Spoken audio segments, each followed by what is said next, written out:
Imagine walking into a luxury car showroom, ready to make your dream purchase, only to be met with judgment and disdain.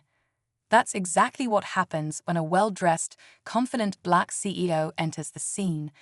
The manager, quick to judge based on appearances, treats him with shocking disrespect. With a smug grin, the manager assumes the man couldn't possibly afford the high-end vehicles on display. Other customers and staff look on, some uncomfortable, others entertained as the tension builds. But here's where the story takes a turn, because this CEO isn't just any customer, and he's about to change the narrative in a way no one sees coming. What happens next will leave everyone in the room stunned. Is the manager about to learn a life-changing lesson? Stick around, because this twist is one you won't want to miss. The CEO, dressed in a casual outfit and carrying himself with quiet confidence, takes a deep breath as he looks around the showroom. Rows of sleek, high-end cars sparkle under the bright lights, each one more impressive than the last. The manager, a middle-aged man with an air of arrogance, watches from behind the counter. His eyes narrow, and a smirk creeps onto his face. "Can I help you?" the manager asks, his tone dripping with condescension. The CEO smiles politely and begins to ask a few questions about one of the more exclusive models, but the manager cuts him off. "You know, these cars are quite expensive," he says, emphasizing the last words as if he's delivering some insider knowledge. The CEO remains calm, nodding as he listens, but the other customers in the showroom begin to notice the tension, their murmurs growing louder. Something big is about to happen. The CEO pauses for a moment, his polite smile unwavering. "Expensive," he repeats, as though genuinely considering the comment. He walks over to the car in question, a stunning luxury model, and runs his hand along its sleek surface. It's a beautiful piece of craftsmanship. "What's the top speed on this one?" he asks calmly. The manager doesn't bother to hide his irritation now. "I'm not sure if this is the right place for you," he says, his voice barely concealing his disdain. "We cater to a more exclusive clientele." A hush falls over the showroom. A couple browsing nearby exchange uneasy glances, clearly uncomfortable with what they're witnessing. One of the younger salespeople hesitates, looking torn between stepping in and staying silent. Meanwhile, the CEO remains composed, as though he's heard this all before. He gestures toward the car and asks the question that catches everyone off guard. "How about I take it for a test drive?" The manager's smirk falters for just a second before he recovers. "Test drives are by appointment only," he says, crossing his arms.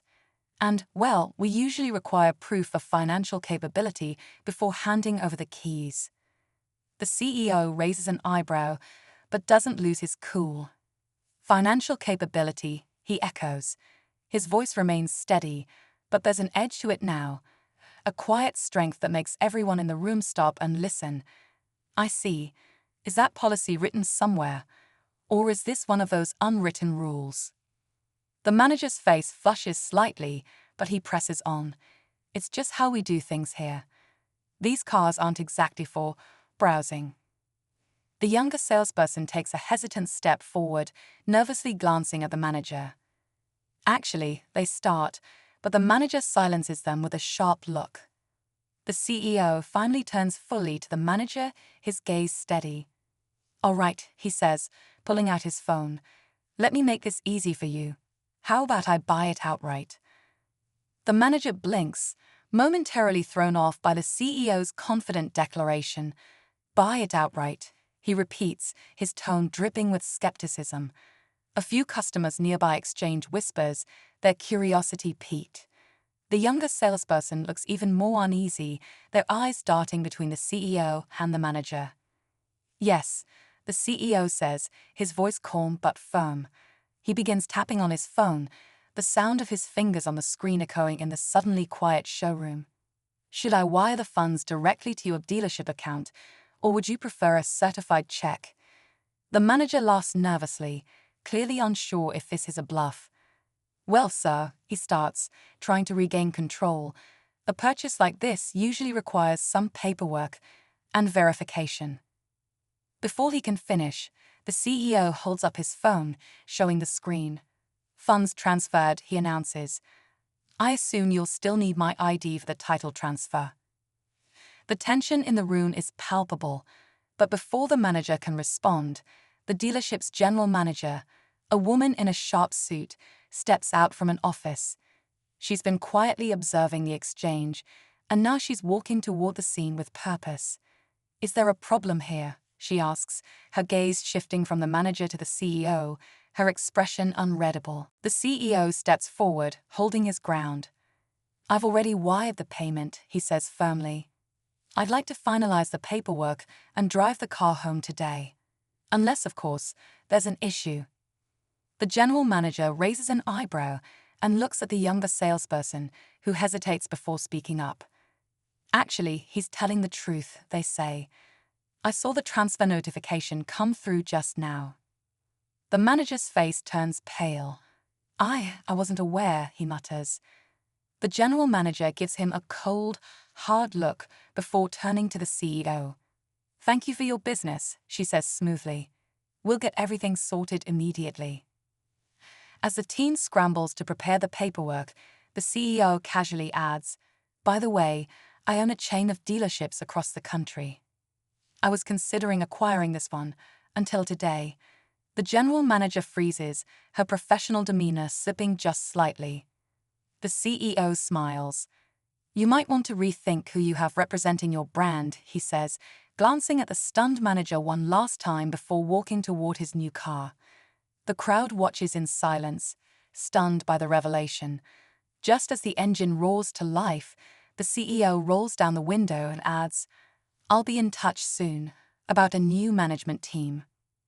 As the CEO drives off in his new car, the showroom remains silent, everyone still processing what just happened. The younger salesperson exchanges a knowing glance with the general manager, who looks visibly shaken. The disgraced manager stands frozen, his arrogance completely stripped away. Word of the encounter spreads quickly among the staff and customers, leaving an undeniable mark on the dealership. The general manager gathers the team moments later, her tone firm as she announces immediate changes to the way business will be conducted moving forward. Meanwhile, the CEO takes a moment to reflect as he drives through the city. He knows this was about more than a car. It was about standing up for dignity and challenging assumptions. His calm confidence had spoken louder than any confrontation. The lesson lingers in the air.